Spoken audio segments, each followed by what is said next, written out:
बिहार के पटना में थमी आफत की बारिश, लेकिन बाढ़ से बिगड़े हालात, हेलीकॉप्टर से बांटे गए फूड पैकेट।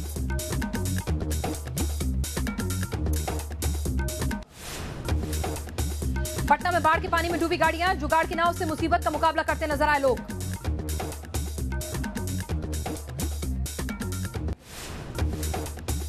पटना में आफत की बाढ़ से लोगों का पलायन, रिहायशी इलाकों में लेकर दफ्तरों तक घर में भरा पानी। पटना में सैलाब में फंसे लोगों को जेसीबी से निकाला गया, जलभराव के चलते मौके पर नहीं पहुंच पा रही थी गाड़ियां। आसमानी आफत में घिरे बिहार के डिप्टी सीएम सुशील मोदी, 3 दिन तक घर में रहे कैद, एनडीआरएफ की टीम ने किया रेस्क्यू। बिहार के छपरा में भी आफत की बरसात, स्कूलों और घरों में घुस गया पानी, रेलवे स्टेशन में भी भरा पानी। बारिश से पानी पानी, संगम नगरी, निचले इलाकों में हालात बदतर, प्रयागराज में गंगा के रौद्र रूप से सहमे लोग। एमपी के डिंडौरी में टला बड़ा हादसा, यात्रियों से भरी बस सैलाब में फंसी, लोगों की मदद से बची मुसाफिरों की जान।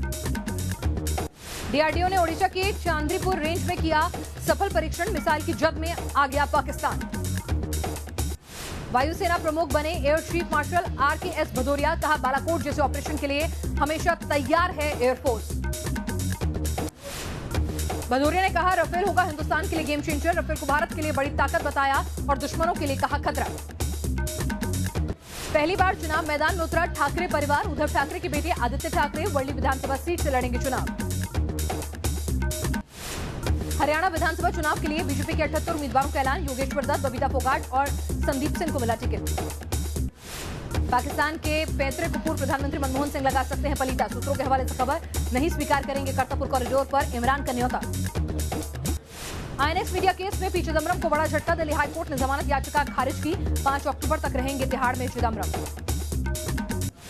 अयोध्या की सुनवाई में आज मुस्लिम पक्ष ने किया बाबर का जिक्र, हिंदू पक्ष ने कहा मध्यस्थता से फैसला नहीं चाहते। पंजाब को दहलाने की नापाक कोशिश में पाकिस्तान, 4 शहरों में फिदायीन हमले का अलर्ट, अमृतसर, पठानकोट, बटला में बढ़ाई गई सुरक्षा। अहमदाबाद में अंबाजी में खाई में पलटी बस, हादसे में 10 लोगों की मौत, 30 मुसाफिर घायल, बारिश की वजह से हादसा, पीएम मोदी ने हादसे पर जताया दुख। पश्चिम बंगाल के हावड़ा में शालीमार रेलवे स्टेशन पर बन रहा शेड गिरा, हादसे में कोई हताहत नहीं। केदारनाथ में 3 दिनों से जारी है बारिश, मौसम खराब होने के चलते हेलीकॉप्टर सेवाएं बंद, केदारनाथ की चोटियों पर भारी बर्फबारी। नोएडा अथॉरिटी ने प्लास्टिक वेस्ट से बनाया गांधी जी का सबसे ऊंचा चरखा, गिनीज बुक में नाम दर्ज करवाने की है तैयारी। आईआरसीटीसी का आईपीओ निवेश के लिए खुला, पहले ही दिन 81% सब्सक्राइब हुआ, 3 अक्टूबर तक निवेश का मौका। हांगकांग में जनता की क्रांति के सामने जिनपिंग का सरेंडर, कहा एक देश 2 सिस्टम पर भरोसा, स्वायत्तता का रखा जाएगा ख्याल। रणबीर कपूर की बर्थडे पर आलिया ने अपने हाथों से बनाया स्पेशल केक, सोशल मीडिया पर वायरल हो रहा है वीडियो। जाने माने फिल्म अभिनेता जितेंद्र मुंबई के मीरा रोड पर गरबा कार्यक्रम में हुए शामिल, जितेंद्र ने जमकर किया डांस।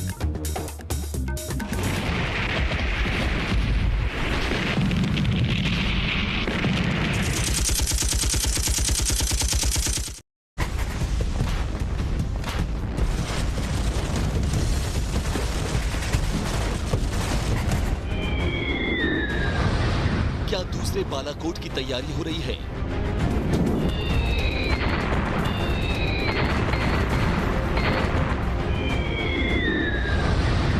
क्या पाकिस्तान को आखिरी और सबसे बड़ा सबक सिखाने का वक्त आ गया है?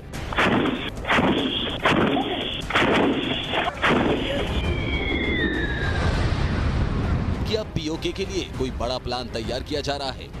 इसलिए एग्रेसिव हूँ कि जम्मू एंड कश्मीर के पीओके को आप भारत का हिस्सा नहीं मानते हो क्या? एग्रेसिव ना हो, जान दे देंगे इसके लिए। क्या बात कर रहे हो आप? एग्रेसिव होने की क्या बात कर रहे हो? जल, थल और नभ हैं हिंदुस्तान के शूरवीर सब पर भारी। नापाक आतंक और पाकिस्तान की हर गुस्ताखी का जवाब देने की हो चुकी है तैयारी।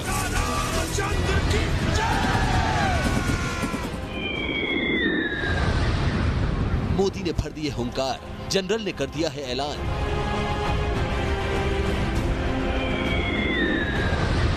गौर से सुन लो इमरान, सावधान हो जाए पाकिस्तान।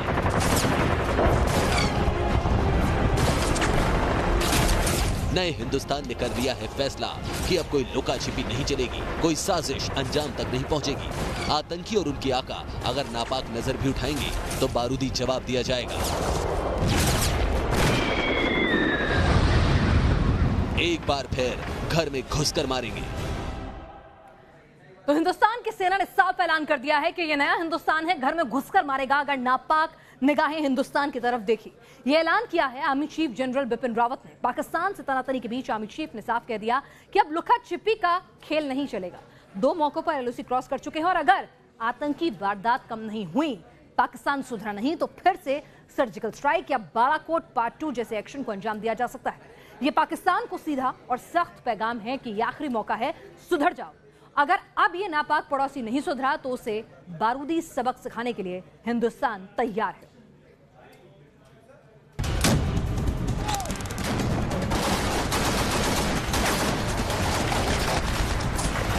क्या दोबारा सर्जिकल स्ट्राइक होगी या फिर बालाकोट एयर स्ट्राइक पार्ट 2 को अंजाम दिया जाएगा?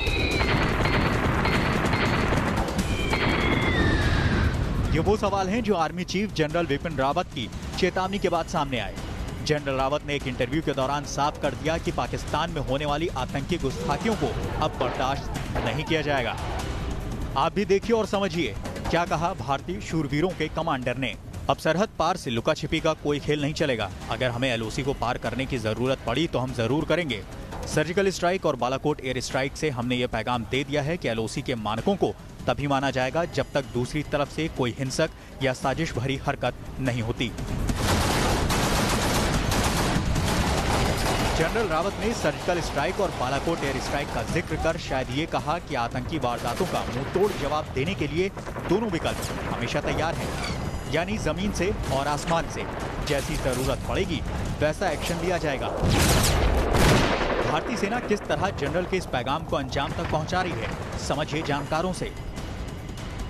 पाकिस्तान जो है कारगिल हाइट्स पर क्यों आया था? वो कारगिल में इसलिए आया था जिससे कि अपना नेशनल हाईवे जो श्रीनगर से लेह तक था उसको देख सकें और उसको जब चाहें तो ब्लॉक कर सकें।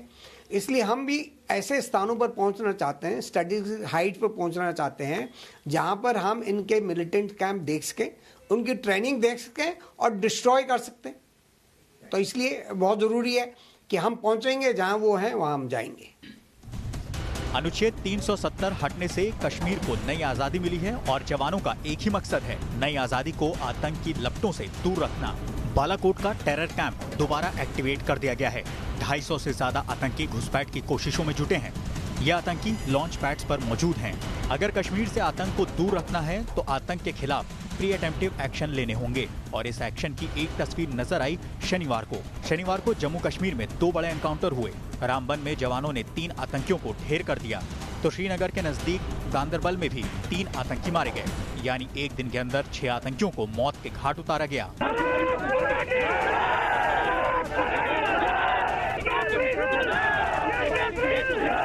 भारतीय सेना के पास हमेशा से आतंक को कुचलने के विकल्प मौजूद थे।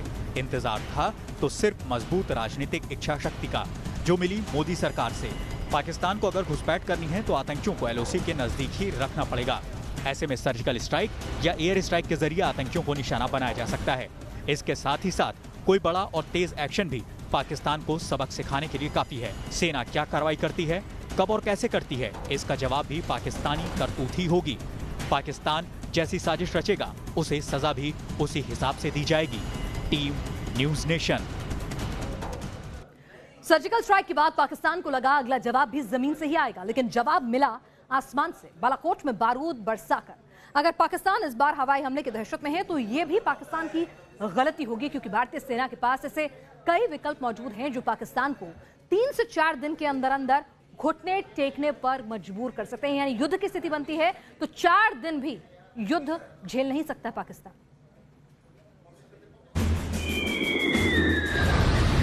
घर में घुसकर मारेंगे, खतरे से निपटने का विकल्प नंबर 1। इंटीग्रेटेड बैटल ग्रुप यानी सेना का एक ऐसा अंग जो अपने आप में एक छोटी फौज की तरह ऑपरेट करता है। भारतीय सेना में लंबे वक्त से इंटीग्रेटेड बैटल ग्रुप है, लेकिन छोटे बैटल ग्रुप्स भी तैयार किए जा रहे हैं और इसकी एक तस्वीर हाल ही में लद्दाख में देखने को मिली थी।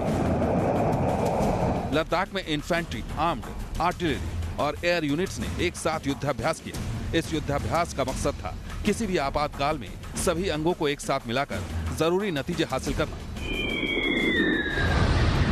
डिपेंडिंग ऑन कि क्या टेक्टिकल वो सेटिंग है, किस तरह का ऑब्जेक्टिव है, टारगेट क्या है, उस हिसाब से टेक्टिकल ग्रुप बनाए जाते हैं।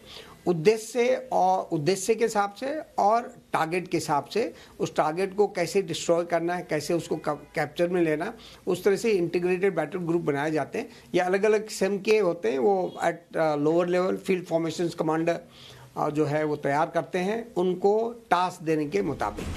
इस किस्म के छोटे इंटीग्रेटेड ग्रुप किस तरह आतंक और पाकिस्तान की कमर तोड़ सकते हैं, ये भी समझना जरूरी है। मान लीजिए किसी आतंकी वारदात या वारदात के होने की खबर मिलती है और आतंकियों को अगर पाकिस्तानी सेना की शय हासिल हो, तो ऐसे में ऐसे छोटे इंटीग्रेटेड ग्रुप एक्टिव किए जा सकते हैं। ये तेजी से ऑपरेट करते हुए आगे बढ़ेंगे। इनके पास इन्फेंट्री के साथ आर्टिलरी और आर्म्ड सपोर्ट होगा और जरूरत मुताबिक हवाई ताकत भी। ऐसे ग्रुप कम समय में किसी छोटी लोकेशन या सेक्टर में आतंकी कैंप और उसके साथ मौजूद सपोर्ट को खत्म कर सकते हैं। घर में घुसकर मारेंगे, खतरे से निपटने का विकल्प नंबर 2। दूसरा तरीका वो हो सकता है जिसे इंडियन आर्मी सालों से इस्तेमाल करती आ रही है, यानी एलओसी पर डोमिनेंस। मिलिट्री जुबान में समझे तो डोमिनेंस का मतलब होता है किसी निर्धारित जगह या इलाके में अपना दबदबा कायम करना।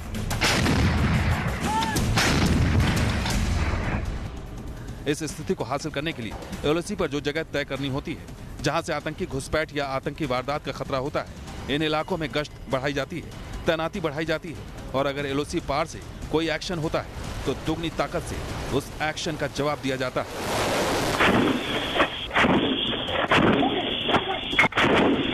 इस किस्म के एक्शन के जरिए आतंकियों के अंदर डर बैठा रहता है और वो घुसपैठ या किसी वारदात को अंजाम देने से पहले 100 बार सोचते हैं। इस तरीके का इस्तेमाल भारतीय फौज लगातार करती रही है और खुद जनरल रावत कह चुके हैं, बस हुक्म की देर है। भारतीय फौज हर मुमकिन कदम उठाने के लिए तैयार है।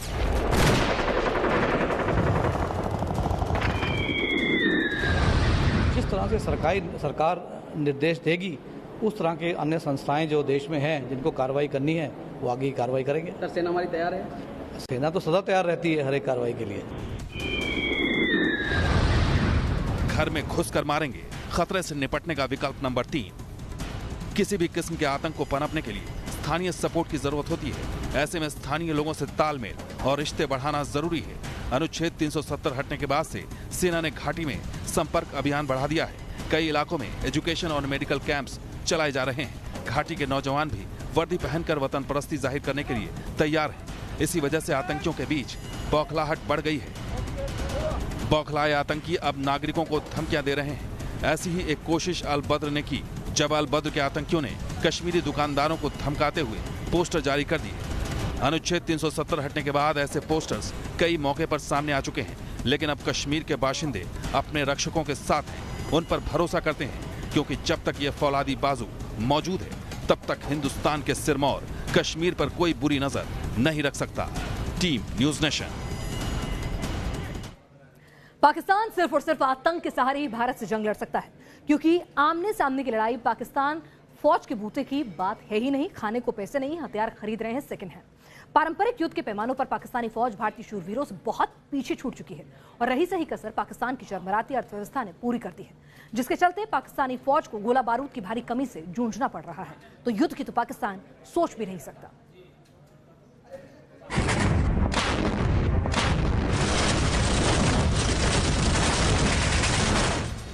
48 साल का लंबा अरसा बीत गया। इन 48 सालों में पाकिस्तान ने कभी भारत से सीधी जंग करने की कोशिश नहीं की। 1971 की जंग में पाकिस्तान के 2 टुकड़े हुए थे और इस नापाक मुल्क को समझ आ गया था कि हिंदुस्तान से टक्कर लेने का अंजाम क्या होता है।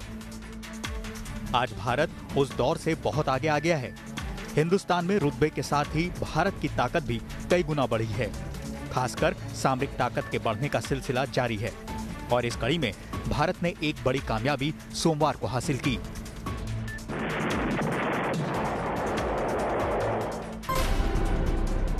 हिंदुस्तान की हुंकार, ब्रह्मास्त्र ब्रह्मोस।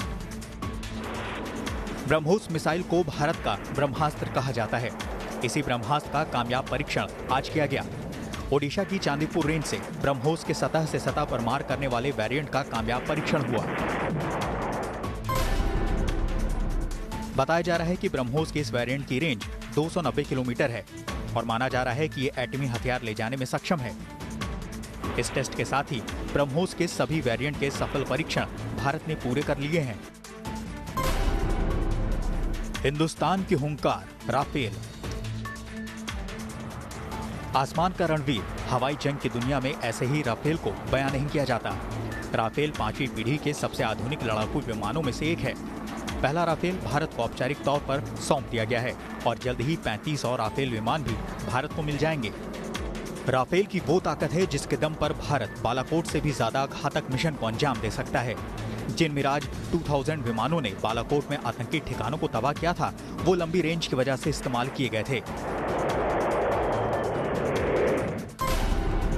राफेल का कॉम्बैट रेडियस तकरीबन 1800 किलोमीटर है, यानी ये विमान पाकिस्तान के इस्लामाबाद, लाहौर, कराची, पेशावर से लेकर क्वेटा तक को अपनी रेंज में ले सकता है। राफेल की खासियत ये है कि इसकी कॉम्बैट कॉम्पेबिलिटी भी मिराज या सुखोई जैसे विमानों से ज्यादा है, यानी बमबारी करने के साथ ही साथ राफेल आसमान में दुश्मनों के दांत भी खट्टे कर सकता है। पाकिस्तान के पास सबसे आधुनिक विमान JF-17 है, लेकिन चीन में बना ये विमान राफेल के सामने रत्ती भर भी नहीं टिकता। खुद चीन भी रूस से खरीदे गए सुखोई के सहारे अपनी एयरफोर्स को चला रहा है। यही वजह है कि राफेल के नाम से पाकिस्तान थर-थर कांप रहा है। हिंदुस्तान की हुंकार, S-400। S-400 यानी हर आसमानी आफत को टारगेट पर पहुंचने से पहले तबाह कर देने वाला अभेद्य कवच। अमेरिका के एतराज के बावजूद भारत ने रूस के साथ S-400 डील साइन की और जैसे ही S-400 मिलेगा तो आसमान से पाकिस्तानी हमले की आशंका कई गुना कम हो जाएगी। S-400 की तरह पिनाका और दूसरे रॉकेट सिस्टम भी बॉर्डर पर बारूदी तीरों के तरकश की तरह तैनात किए जा सकते हैं।